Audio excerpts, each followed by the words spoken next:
बिस्मिल्लाहिर्रहमानिर्रहीम। Dear students, मैं उम्मीद करता हूं कि आप सब खैरियत से होंगे और मेरी दुआ है कि अल्लाह पाक आप तमाम स्टूडेंट्स को खुश रखे, आमीन। आज हम बात करने जा रहे हैं नाम्स एमडी कैट 2024 की, जो कि आपका टेस्ट हो चुका है। पिछले 48 घंटों से स्टूडेंट्स बहुत ज़्यादा परेशान है, टेंशन में है, बार बार एक ही बात कर रहे हैं कि सर टेस्ट दोबारा होना चाहिए, टेस्ट रिकंडक्ट होना चाहिए, इस पर आवाज़ बुलंद करें। तो इंशाल्लाह हम सब मिलकर आवाज़ उठाएंगे कि टेस्ट को वाकई दोबारा होना चाहिए, क्योंकि टेस्ट बहुत ज़्यादा टफ था। स्टूडेंट्स का ये कहना है कि आउट ऑफ सिलेबस क्वेश्चंस थे, खासकर बायो के। फेडरल के स्टूडेंट्स ये कहते हैं कि पंजाब टेक्स्ट बुक से क्वेश्चंस आए हुए थे। इसी तरह पंजाब टेक्स्ट बुक वाले कहते हैं जी वो तो बुक में थे ही नहीं, आउट ऑफ सिलेबस क्वेश्चंस थे।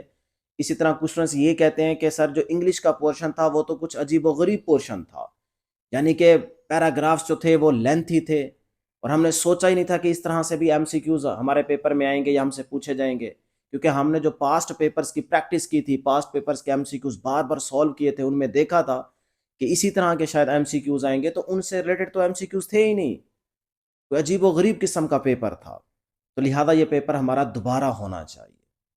और इसी के साथ साथ मेरे सुनने में तो ये भी आ रहा है कि लाहौर की एक ख़ास जगह पे बायो का पोर्शन जो है वो पहले से लीक हो गया था। अब ये सच है या झूठ है, बहरहाल अभी हम इसको कंफर्म कर रहे हैं। बहरहाल मेरे सुनने में यही आ रहा है कि वहाँ पे बायो का पोर्शन जो है वो पहले से लीक आउट हो गया। अब अगर ऐसा हुआ है तो इंशाल्लाह सच तो सामने आ ही जाएगा। तो ओवरऑल अगर सारी चीज़ें हम देखें तो मेरा ख्याल है कि टेस्ट को वाकई दोबारा होना चाहिए। आप ज़रूर कमेंट करके बताएंगे कि टेस्ट दोबारा होना चाहिए कि नहीं होना चाहिए, क्योंकि ये इतना आसान भी नहीं होता दोबारा लेना। लेकिन जिन बच्चों के साथ ज़्यादती हुई है, जिनको कुछ पता भी नहीं था और सिलेबस से हट के क्वेश्चंस आए हुए थे, तो उनका क्या कसूर है? उनका तो टाइम वेस्ट हुआ है ना। और वो अब ज़्यादा परेशान है, टेंशन में है, क्योंकि उनका 22 सितंबर को भी टेस्ट है एमडी कैट का।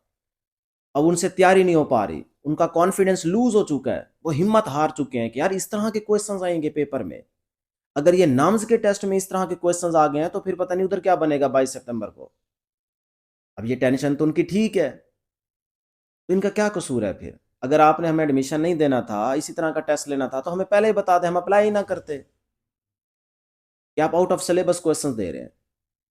इतने बच्चों ने अप्लाई किया हुआ है, पैसा भरा है, उनके साथ ये ज्यादती की गई है। तो भाई आप अच्छे तरीके से देख तो लेना कि आउट ऑफ सिलेबस क्वेश्चन हम दे रहे हैं कि नहीं दे रहे। तो बहरहाल ये गलत हुआ है, जो भी हुआ है, बच्चे बिल्कुल ठीक है, सही कह रहे हैं कि टेस्ट दोबारा होना चाहिए।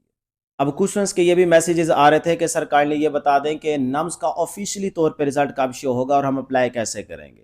तो dear students, within week इंशाल्लाह नम्स का ऑफिशियली तौर पे रिजल्ट शो हो जाएगा, और जब तक ये रिजल्ट आएगा तब तक आपका एफएससी पंजाब बोर्ड का भी रिजल्ट आ चुका होगा। तो जो स्टूडेंट्स इस टेस्ट में क्वालिफाई कर जाएंगे वो फिर आर्मी मेडिकल कॉलेज रावलपिंडी के लिए इसी नम्स की वेबसाइट पे जाके एडमिशन का पोर्टल ओपन करते हुए ऑनलाइन अप्लाई करेंगे। और ये जो आप ऑनलाइन अप्लाई करेंगे ये ओपन मेरिट सीट्स के ऊपर करेंगे, और फिर उसके बाद मेरिट लिस्टें लगना स्टार्ट हो जाएंगी। अब ये किस डेट को पोर्टल ओपन होगा, किस डेट को आप अप्लाई कर सकते हैं, ये डेट्स आपको बताएंगे हम इस चैनल के ऊपर। अगर आप इस चैनल के साथ जुड़े रहेंगे तो इंशाल्लाह हम आपको साथ साथ गाइड भी करते रहेंगे, नहीं तो आप इसी नम्स की वेबसाइट पे जाके चेक करेंगे। इसके अलावा अगर हम प्राइवेट मेडिकल कॉलेजेस की बात करें तो वो भी आपको इसी वेबसाइट पे जाके आपको ऑनलाइन अप्लाई करना होगा। इसके अलावा अगर आप CMH आर्मी मेडिकल कॉलेज की बात करते हैं तो वो भी आपको ऑनलाइन ही अप्लाई करना होगा, क्योंकि वो भी नम्स यूनिवर्सिटी ही दाखिले करती है। तो इसके अलावा डेसन CMH Lahore, CMH Bahawalpur, CMH Multan, जितने भी ये CMH आर्मी मेडिकल कॉलेज हैं, इन सारों में आपको ऑनलाइन ही अप्लाई करना होगा। इनके अंदर भी नम्स यूनिवर्सिटी ही दाखिले करती है। अब जो दाखिलों का सिलसिला स्टार्ट होगा ये होगा इसी मंथ के लास्ट वीक से, या फिर अक्टूबर के फर्स्ट वीक में ये दाखिलों का अमल शुरू हो जाएगा। ये भी हम आपको साथ साथ इसी चैनल के ऊपर बताते रहेंगे। तो ये थी हमारी आज की डिस्कशन।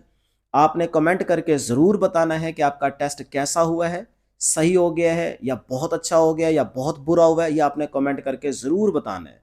और टेस्ट दोबारा होना चाहिए कि नहीं होना चाहिए, आपने अपनी राय भी ज़रूर देनी है। तो इंशाल्लाह नेक्स्ट वीडियो में जल्द मुलाकात होगी। अल्लाह हाफिज़।